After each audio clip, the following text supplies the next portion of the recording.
हम कुछ लेसन नहीं सीखे, बट वो सीख गए।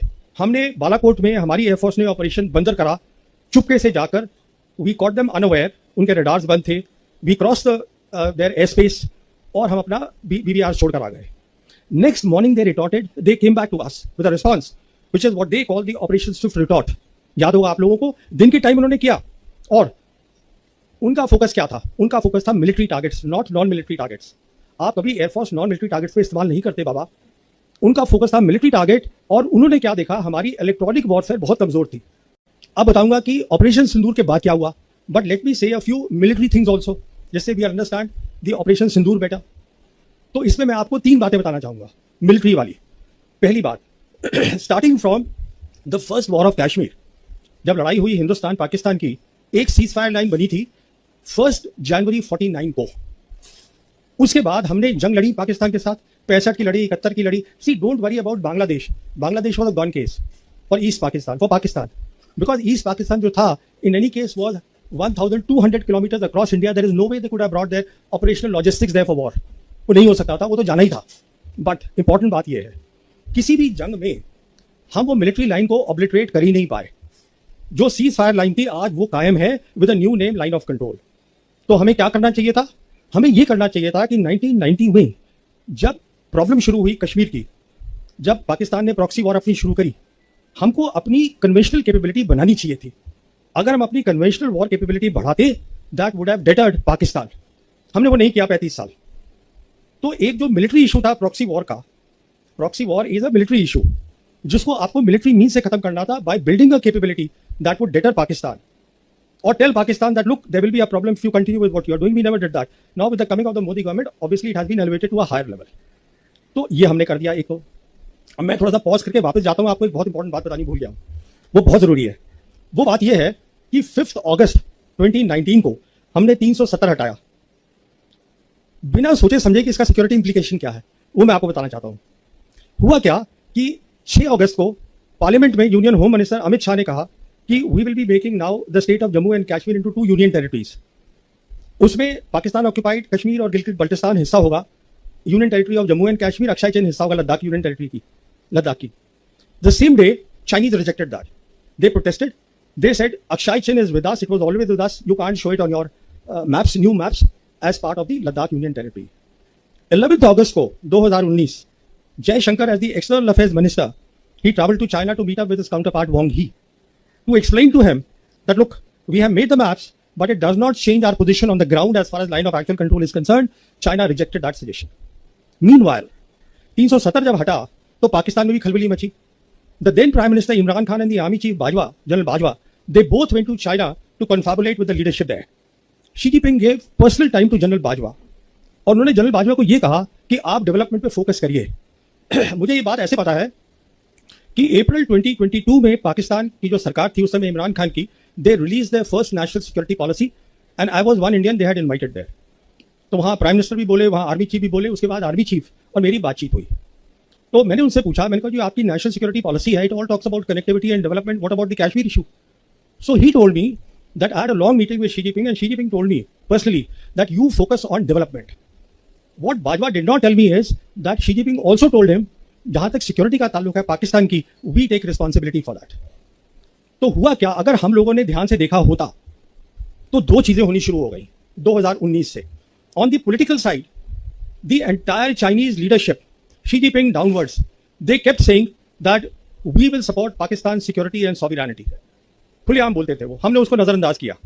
दूसरी तरफ the Pakistan Air Force and the PLAF, PLA Air Force, they started doing advanced exercises 2019 से शुरू कर दी। काराकोरम में करते थे, वो जो हमारा कॉम्बैट एरिया वहां उन्होंने शुरू करा, हमने उसको ध्यान ही नहीं दिया। नॉट ओनली दैट, उस समय से क्या देखा हमने 2021 के अंदर, उन्होंने पाकिस्तानी ऑफिसर्स को अपनी वेस्टर्न थिएटर कमांड में एम्बेड कर लिया। Western theatre command is responsible for Arunachal Pradesh. कहने का मतलब यह है जो उनके इंपॉर्टेंट जितने भी मिलिट्री ऑर्गेनाइजेशन थे वो उसका हिस्सा बना लिया उनको, so that they better understand how to tackle India. हमने सब चीज को देखा ही नहीं बिल्कुल। तो सिचुएशन ये है कि हमें एक बात समझ में नहीं आई हमारी मिलिट्री लीडरशिप को कि it is no longer after 5 August 2019 about India Pakistan, it is no longer about a 2 front war. China आपसे लड़ाई नहीं लड़ेगा, उसको जरूरत ही नहीं है लड़ाई लड़ने की। It was since then about 1 front reinforced war जो मैं 2019 से अपनी 2 किताबों में लिख चुका हूं. Basically what meant that was, I explained that, this is the term that I coined, and I said what this is, you will fight with Pakistan, but China will be helping Pakistan to the hilt without showing its hand. ये लड़ाई की आप तैयारी करिएगा. But हमारा वो narrative था, हमने उसको कायम रखा. तो अभी आपको एक ओवरऑल सिचुएशन मैंने बता दी है कि ये था बैकग्राउंड उसका सिंदूर का. अब होता है ऑपरेशन सिंदूर. ऑपरेशन सिंदूर की 3 खास बातें मैं आपको बताना चाहता हूं. पहली बात, आवर रिस्पॉन्स वॉज डिसप्रपोर्शनेट. एक टेरर अटैक हुआ, हमने उसको जवाब दिया with a conventional war, that too at the highest level.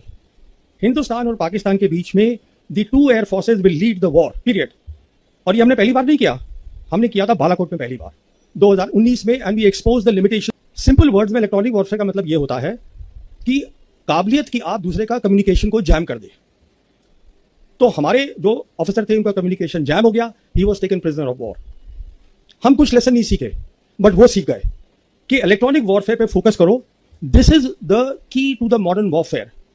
Electronic warfare होता है what is called, I won't give a technical explanation, it is something that is called electromagnetic spectrum. बहुत जरूरी चीज है. होता क्या है कि एटमॉस्फेयर में 7 तरीके की इलेक्ट्रोमैग्नेटिक वेव्स हैं. एक मिसाल के तौर पर है विजिबल लाइट. जैसे आप लोग मुझे देख रहे हैं, मैं आपको देख रहा हूं, this is only possible because visible light है. सिमिलरली एक एक्सट्रीम पे है उनके रेडियो वेव्स, जिससे हम कम्युनिकेशन करते हैं. एक्सरे होती है जो हमारी एक्सरे मशीन में काम आती है. माइक्रोवेव है जो हम माइक्रोवेव चलाते हैं. कहने का मतलब ये है, ये जो चीज है इलेक्ट्रोमैग्नेटिक स्पेक्ट्रम, अगर आप किसी भी फौज के पास एक काबिलियत है इसमें कंपीट करने की, तो वो लड़ाई जीत जाएगा. दूसरा अगर उसमें नहीं कंपीट कर जाएगा, वो लड़ाई हार जाएगा. It's simple as that. This is today the crux of the modern warfare, to have a superiority in the electromagnetic spectrum, and the part of that is electronic warfare. How do you jam the communication of the enemy? This is the lesson that they learned. As a consequence of that, देखिए हमने अपनी आंखों पे पट्टी बांध दी. क्यों पट्टी बांधी वो बताता हूं मैं. क्योंकि प्राइम मिनिस्टर मोदी ने मई 2014 में जब ये आए हैं, इन्होंने अपनी पहली कंबाइंड कमांडर कॉन्फ्रेंस करी अक्टूबर 2014 में, जिसमें इन्होंने ये कहा कंबाइंड कमांडर्स को कि जो हमारा एनिमी है वो विजिबल है, थ्रेट जो है, no, enemy is invisible, the threat is known. It's a famous statement now made by the Prime Minister, basically saying that we have to focus on the terrorist and not on the Pakistan, which is harboring the terrorists or which is the hub of the terrorism. तो वो focus वो बन गया कि सब conventional war हमें करनी है, हमें काउंटर टेररिज्म को करते रहना है. उसी समय मुझे याद है एयर चीफ हमारे होते थे, एयर चीफ मार्शल अरूप राहा. मैंने उनसे पूछा भी था, मैं कहा ये आप कर क्या रहे हैं, because he started asking the role कि एयरफोर्स का भी रोल होना चाहिए. अरे बाबा, एयरफोर्स को ये था कि हमें भी ऐसा रोल दीजिए कि हम टेररिस्ट के खिलाफ काम करें. तो हमने 2019 में कोई लेसन नहीं सीखा. अब देखिए सिंदूर में क्या हुआ, हमने फिर वही किया. हमने सिंदूर में इस बार जो पाकिस्तान की जो सरहद है उसको हमने ब्रीच नहीं किया, एयर स्पेस को, स्टैंड ऑफ वेपन से, but we hit the terrorist target. वो हमने किया, पर इस बार वो तैयार बैठे थे. I won't go in the technical details, all to tell you is that it is not really about the J-10 and the PL-15 missile. It is about the ecosystem that was backing that. And when I say ecosystem, what am I talking about? I'm talking about the advanced exercises that the Pakistan Air Force had been doing since 2019 with the PLAF. और उसके तहत वो क्या कर रहे थे, ecosystem का मतलब होता है कि आपकी सैटेलाइट्स, आपके एयरबॉर्न एसेट्स, एयरबॉर्न में जैसे एवैक्स होता है जिससे आप पता करते हैं कितने टारगेट्स हैं, उसको ट्रैक करते हैं, आपके ग्राउंड एसेट्स विच इज आपकी एयर डिफेंस वगैरह, और आपके फाइटर्स, इस सबको आप नेटवर्क कर देते हैं. इसका मतलब ये है कि एक तो जो अगर आपका जो हवाई जहाज है, मान लीजिए वो सिर्फ 400 किलोमीटर तक देख सकता है, but because now it is linked with the satellite, अब वो 1000 से ज्यादा देख सकता है. Even before the enemy sees you, you see the enemy. ऊपर से आपने अपनी electronic warfare, as I told you, they focus there after 2019 Balakot. तो जब उन्होंने मिसाइल फायर करी है, एक तो हमको पता नहीं चला कि मिसाइल फायर हुई है, और दूसरा क्या हुआ है कि हमारा जो सिस्टम था रफाल का, उसमें ये काबिलियत नहीं थी कि उसमें हम आईसा रेडार बोलते हैं जो PL-15 में है, वो काफी पावरफुल था, उसने उसको जैम कर दिया. तो जो हमारा पायलट था उसको पता ही नहीं चला कि मिसाइल ने मुझे लॉक कर लिया है. एक बार मिसाइल लॉक कर देती है और आप उसको नहीं हटा सकते हैं, डिफ्यूज कर सकते हैं, इट विल गेट यू. तो what I am saying is that it is one part, buying the fighters, buying the PL, the missiles. The key thing is आपको इसमें बहुत ट्रेनिंग करनी पड़ती है. अभी जैसे हमारे यहाँ फोकस होता है कि आप फाइटर खरीद लीजिए साहब, रफाल ले लीजिए, अरे उससे कुछ नहीं होगा.